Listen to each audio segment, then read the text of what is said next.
Sakop sa ginibong drug bypass operation. Triple o apat na doble ang bihikulo na gruso sa siyudad kang Naga. Mas complain ng police station kang Naga City Police Office. Newsbreak. Sa headlines kan mga barata, mga estudyanteng nakapasar para sa summer employment for enrollment kang local government unit kang Naga, nag-atindir nin career coaching as in orientation. Mga poste kan kaso rekodos na inabot kang road widening sa Peña Francia Avenue, madali ng halion. Mag-live-in partner sa Pasakaw, Camarines Sur, arestado sa anti-drug bypass operation. Tauna na recital kang Naga College Foundation Band liwat na hilingan in Tibay. Diyos marhay na hapon. Ako si Mark Mendoza. Asin ako, si Antoinette Eduardo. Kami ang sendong tagapagatud Bareta. Haros patapos na ang patrabaho sa pagpapahiwas kan tinampo sa kalabaan kan Peña Francia Avenue, Siyudad ning Naga. Halat na lang ngunyan kung noarin ililipat ang poste kan kuryente na inabot kan road widening project kang DPWH. Aramon tang kompletong detalye sa report ni Melvin Machado. Haros tapos ng patrabaho kang DPWH sa pagpapaiwas kang tinampo sa Peña Francia Avenue, Siyudad kang Naga. Kaya naglalaw ang mga motorista na magiging buwelo na ang mga bihikulong nag-aagi asin kulang na ang problema sa magabat na bulos kang trapiko. Alagad, may nakakaulang pa. Iyo ang mga nakatinog na poste kang Camarines Sur 2 Electric Cooperative. Sa initial po na inspection and nag-conducer po ng Istaka, nasa 47. No? 47 poles na kung saan po hindi sa 47 na ini kabali na po si mga service poles. Ano po, pag sinabing service poles, yun na po yan si mga lateral na palaog po duman sa mga streets, ano po, eskinita, and iba pa pong tiglalaagan po ng mga kable ng kuryente. Idinagdag pa ni Bukay na ang mga iriribay na poste ang kayang makasustenir sa makusog na duros na darakan bagyo. Ini pong mga posting ini na bagong itutugdok ta dyan, as compared sa dati, mas dakula, mas halangkaw, and masasabi ta ng typhoon resistant na po ini gabus. Dahil concrete pole po ini, and ang disenyo po dyan, masunod na po kita duman sa inaapod tang nakaplano bang mga looping kang mga linya, darakula po ini. Darakula po ang kable, darakula po ang poste. Sa ngunya, nakikipagkoordinar pa manhemento kang kaso rekodos sa DPWH, hulit na nga ipuan subutin kadagdagan na pondo ang paglipat kang nasambit na mga poste. Para sa GNN TV 48 Naga, Melvin Machado, Newsbreak. Mientras tanto, may nag-aandam ang manamiento kan Camarines Sur 2 Electric Cooperative sa epektong dadarahon kang panahon ng tig-uran asin sa panahon na igwanin bagyong mag-agi sa probinsya. Susog Kiriner Bukay, tagapagtaram kan Kasoreko 2, ngunyan pa lang nagkakaigwa na subot sindanin mga preventive maintenance asin clearing of lines para maiwasan ang pagkawara kan supply nin kuryente sa oras na igwanim raot nin panahon. Bali, yun na po ining mga ginigibutangon yan na yaong palaog pa lang kita sa rainy season. Pagpuon lang po kang summer season, yaon na po si puspusan na patrabaho ni Kasoreko to pag-abot po duman sa mga maintenance kan sa tuyang mga linya. Kabali na po itong mga upgrading, kung kaipuhan pong pa-shutdown kita ng bilog na power transformer para maka-maintenance kita. And maribayan itong mga possible na pwede magkausa ng pagwara kang kuryente. Sa iba pang Bareta, sa paagi kan career coaching as in orientation na ipaliwanag kan mga personahe kan Metro Peso ang mga patakaran na kaipuhan sunodon kan mga estudyante na nakapasar sa Summer Employment for Enrollment Program kan lokal na gobyerno kan Naga. Ang detalye sa report ni Melvin Machado.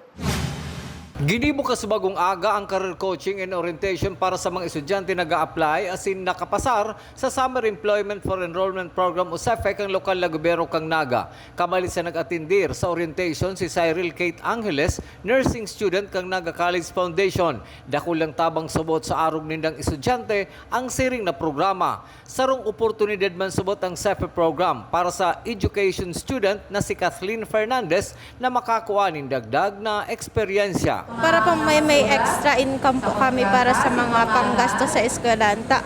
Araw po ka nursing, dakulun pong gastusan. Tapos for experience naman po palagos. Siyempre po sa experience po, tapos sa opportunity and sa magagamit ko po in the future po. Sa loob ng 20 dias, matrabaho na sabi mga estudyante sa mga opisina kang lokal na gobyerno kang Naga na may katampad na sweldo na magagamit nila sa pagklase. Alagad apera kang trabaho asiman eksperyensya, may mga bagong kabis susubot na naghahalat sa mga nakapasar sa nasabing programa. Bagong kabistado po sa mga kaibahan ko, tapos mga new learning po, tapos na pwede kong i-apply sa mga maarabot na opportunity na maabot sa ko. Mas may enhance lang po si mga skills me. Tapos may enjoy me po si pagtrabaho me digi sa summer job po. Mapon sila magtrabaho sa mga opisina kang City Hall sa masunod na mga simana.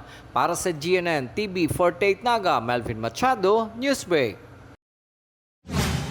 Sa aga na ang payout para sa 1,500 na individual na residente kan 27 barangay kan syudad ni Naga. Nakabale sa makakaresibinin 3,000 pesos hali sa DSWD. Ang pagtao ka na sabing kantidad ang parte kan assistance to individual in crisis situation. Ipinaliwanag ni City Administrator Elmer Baldemoro na ang CSWD ang nagpreparar kan listahan para masiguro na si makakaresibi sa aga iyo si mga daipa nakakakuanin ayuda sa CSWD. Pighiling po sa lista kang CSWD, kung isay ito mga pwedeng maging kwalipikado. Kaya sa paagi man po ng barangay, nailista itong mga possible dahil may mga iba pa po kuta duman na pwedeng maibali alagad kakakua pa lang ng asistensya sa CSWD. So ito pong mga hiniling po duman itong mga halos piripirming naghahagad sa CSWD para matabangan dahil kung regular pong siging hagad asistensya sa CSWD, most likely grabe ang pangangaipon nila. Sa iba pang bareta, habal-habal na kargado ng bangus nakasabat aksidente sa Banwanin, Pili, Camarines Sur, kan subagong aga. Ang kumpletong detalye sa report ni Jerome Breeze. Anong tama mo? Tuloan minalat na irido ka nangyaring aksidente sa pagultanan kan Saronga Montero asin tricycle sa Kalawaan kan Maharlika Highway, Barangay San Agustina, Pili, Camarines Sur. Sa tuwangan mismo kan sarong gasolinahan alas 5:20 nin aga kan subago. Sigon ki Police Staff Sergeant Ed Michael Oliver, ang investigador kan kaso, bantang binamaneho ni Jomar Liwanag ang Saronga Montero pasiring sa Naga kan biglang mabunggo ini kan sarong tricycle na minamaneho ni Val Russell Brasha, 28 anyos, residente kan Bao, Camarines Sur. Katakod kay nin erido ang duwang sakay kan Montero asin ang driver kan tricycle na pigdara sa Bicol Medical Center. Nangyayari sa San Agustin, Pili, involving Montero and then motorcycle with sidecar. So going to southbound yung motorsiklo and northbound naman yung Montero. And then while conducting a left turn going to Jetta Fuel, sila. Accidentally nabangga ng motorcycle with sidecar yung Montero. Nagkaroon ng mga damages. And then meron din tayong minor injuries ng mga pasahero ng Montero. So yung driver din po ng motorcycle ay dinala sa Bicol Medical Center. And then po siyang injury. And dinala po din sa station yung parehas na parties. And meron na silang agreement para dun sa pagpapayos po ng sakyan. Marurumduman na ikinaalarma kan na LGU Pili ang sunod-sunod na aksidente sa Banwan, kaya pangapudan kan PNP na permi nga mag-ingat sa pagmamaneho tanganing maiwasan ang aksidente sa tinampo. Always lang po doble ingat lang po lagi sa mga motorista natin. Sundin lang po yung traffic rules. Kaya doble ingat lang kasi kung hindi nag-ingat yung isa, at least makaingat pa rin sa aksidente. Para sa GNN TV 48 Naga, Jerome Breeze, Newsbreak. Tuhod. Sa pagbabalik kang Newsbreak, mag-live-in partner sa Pasakaw, Camarines Sur, arestado sa anti-drug buy-bust operation. Yan asin iba pang mga bareta sa pagbuelta kag GNN TV 48 Naga Newsbreak. Dakop sa ginibog drug bypass operation. Triple o apat na doble ang bihikulo na gruso sa syudad kang Naga Mas complain ang police station kang Naga City Police Office. Newsbreak. Lemon Residences, your newest home of the champions and the metro. Open for daily, weekly, and monthly bookings. Located at Magsaysay Avenue, Naga City. And enjoy a sip of coffee and Septus meals at Tiger's Cafe, located at second level of Lemon Residences. Dream travel? Achieve yan sa Nagayon Travel and Tours. Enjoy a hassle-free travel with Nagayon Travel and Tours. Visit their office at NCF Annex Building, Magsaysay Avenue, Naga City, or call us 0966-486-0043. At NCF Annex Building, there is the Tiger's Loft, a business center that first to offer a co-working space in Naga. Grow your business at the Tiger's Loft. Swim like a champion at NCF Training Pool. Avail their swimming lessons until the end of July at a very affordable rates. Contact Coach Joseph Tena at 0949-447-2792. Drive with confidence with NCF Driving School. Avail their theoretical driving course and practical driving course. For beginners, NCF Driving School is LTO accredited. Flight attendants, prepare for takeoff, please.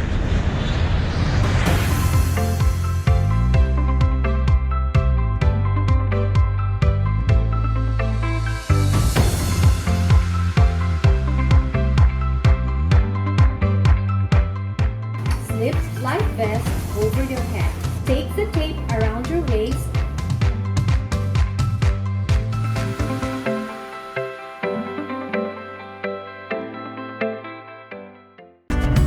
Sa oras ng sakuna, isa sa mga kailangan natin sa ating tahanan ay isang go bag. Ang isang go bag ay naglalaman ng tubig,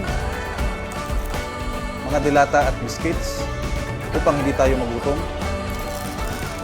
energy bars or energy drink, first aid kit, communication devices tulad ng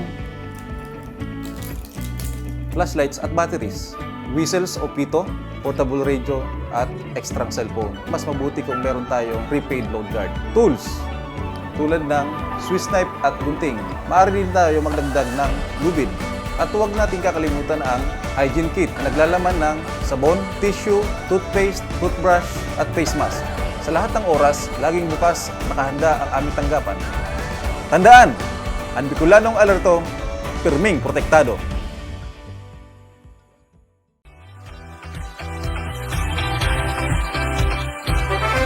The Mariners Tourism and Hotel Institute is an institution that offers hotel accommodation, food and beverage services, and different programs and international cuisine. It boasts 5 contemporary guest rooms that fit to all types of guests and travelers.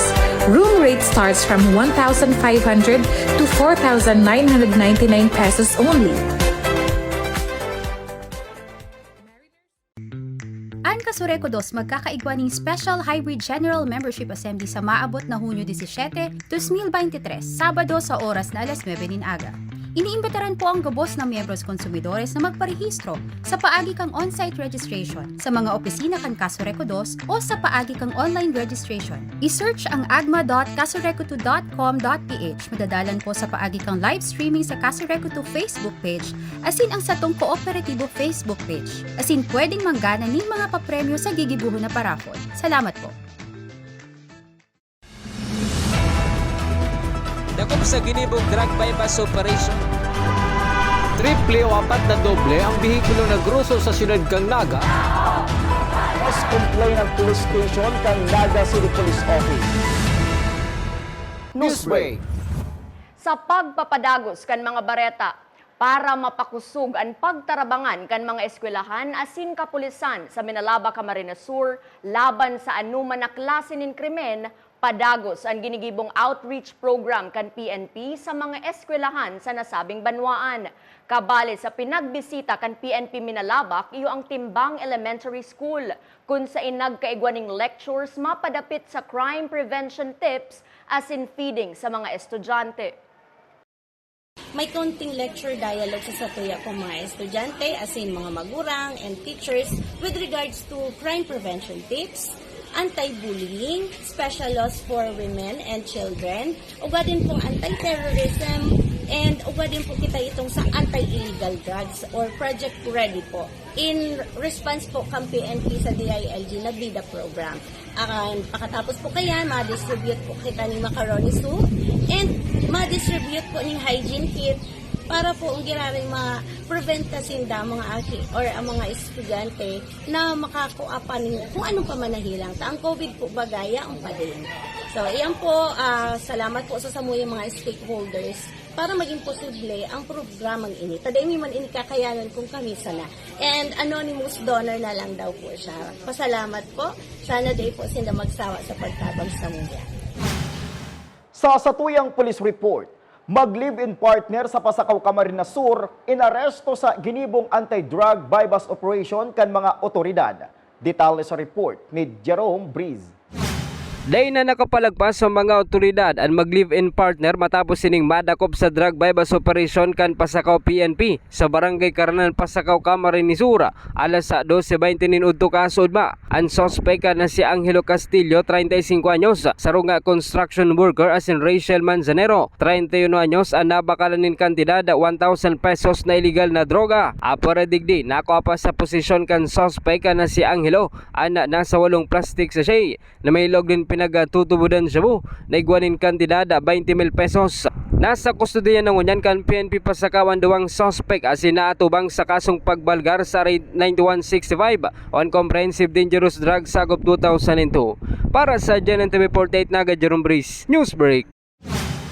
Sa iba pang police report, mayo na ninbuhay ang sarong soltero na residente kan Milaor, Camarines Sur as nagtatrabaho bilang construction worker sa syudad kan Naga kan madiskubre inikan sa iyang mga pag-iriba sa pinagdadagusan na barracks. Susog sa tiyuon kaini na si Sonny Puyo, magdamlag na nagparainom ang biktima sa sarong bunyagan as amay naglaog sa trabaho kasubagong aga.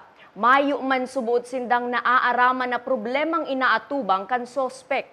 Tulos man nakapagresponde ang PNP as in mga opisyal kan barangay sa lugar kung sa inakuha ang biktima. Alas 5 siya naglaog diyo. Sabi ko nga ni amay tanda tinagalog yung di. Alas 8 baga ma'am ano. Alas 8 ayo, nagidian. Alas 7 medyo naghahari dumang. Kundi siya ngwin na amay. Alas 5 siya naghahari dumang ngunyan. Sa duman sa bunyagan. Manggaga kami gino. Siya day siya nagturog. Diretso. Sige ang kanta niya sa video kay, may video kay. May yung problema. Pamangkin mo. Pamangkin mo, may yung problema. Mama na istorya yung problema.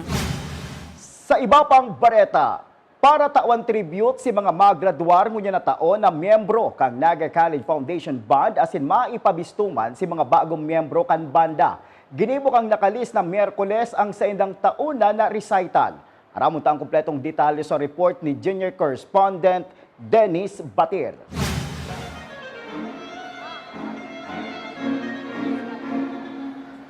NCF Band nagselebrar kan sa indang annual concert kan nakaagin Miyerkules. Nakakainggan yung musika ang ipinadangog kang Naga College Foundation Band kang nakaaging Miyerkules sa indang annual concert. Sarong paagi man ini para mapahilingan sa indang kakayahan bilang membro kan banda. Para kay Raymond Christopher Amador, sarong 4th year graduating student as in miyembro kan banda, dawa mapagal maugmaan sa iyang naging eksperyensya sa pagsali sa banda. Huli kan disiplina as in mas na-improve ang sa iyang talento sa pagtugtog. Nakaka-enjoy po. Masaya po kahit nakakapagod. Palagi lang po nagpa-practice po, discipline po. Ugma asin proud ang band director na si Mr. Venrich Kenosis Hermojeno sa talento na ipinahilingkan sa iyang mga tinutukdoan. Sigun sa iya, aroal daw na practice asin disiplina ang rason kung taano arog kanikatibay ang mga estudyante. Natutuwa ako pero at the same time nalulungkot din dahil iiwan na kami. Pero nakaka-proud na ang mga gagraduate ng ay magagaling. Naging siyang product ng NCF and then pwede silang mag-showcase ng talent nila outside the school. We start talaga sa discipline ng training. I believe kasi lahat ng magagaling, disiplinado. May mensahe man ang band director kan NCF para sa mga miyembrong maggraduar. Sana wag nilang makalimutan yung pinanggalingan nila NCF. Continue their passion sa music. Ini si Dennis Batir para sa GNN TV48 Naga Newsbreak. Padagos sa mga bareta. Sarong press conference ang nakatalaan gibuhon sa aga sa V-Art Gallery and Museum kan Naga College Foundation, kung saan maatindir ang sikat na Bicolano artist na si Jonamar Salvosa. Susog kay Director Mark Franco Reyes kan Center for Arts and Development, magiging tema kan press conference ang gigibuhon na art exhibit ni Salvosa na madurar sa laog kan bilog na bulan kan Hunyo. Mientras tanto, may art class man na bubukasan ang V-Art Gallery and Museum na mapuon sa Petsa 8 kan presenteng bulan. Iniimbitahan ko kayong bumisita dito sa V-Gallery and Museum. Lalo na sa June 5, meron po tayong opening exhibit ng gawa po ni Sir Jonamar Salvosa. Pero bago yun, sa June 3 po is magkakaroon po ng press con kung saan po ay i-interviewin po natin si Sir Jonamar para sa kanyang upcoming art exhibit for the whole month of June. Mark, nakakaugmang mahiling na sa paagi kang V-Art Gallery kang Naga College Foundation an sa tuyang mga Bicolano artist na ipapahiling sa publiko an sa indang mga obra maestra. Yes, Miss Tonet. Daw nga ni ako excited na mahiling ang art exhibit ni Salvosa na mapuon ini Tonet, bubukasan sa publiko niya na maabot na June 5. Yes, kaya maghirilingan po kita duman and let us witness the beautiful arts of Salvosa. Asin poon Petsa 8, mapuon man ang summer art class para sa mga kaakian. Kaya si mga magurang dyan, i-enroll taan sa tuyang mga kaakian. Sabay-sabay yun tayo na bantayan ngunyan na maabot na Hunyo 5. Asin yan ang mga bidang baretang nakalap kan mas pinakusog na puwersa kan GNN TV48 Naga News and Bicol Affairs.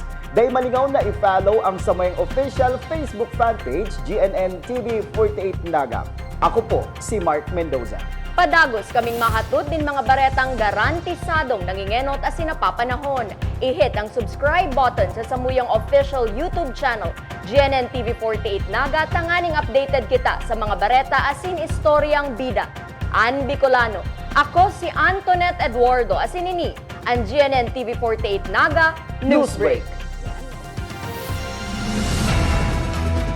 Dako sa ginibong drug bypass operation. Triple o 4 na doble ang bihikulo na gruso sa siyudad kang Naga. Mas complain ng police station kang Naga City Police Office. Newsbreak.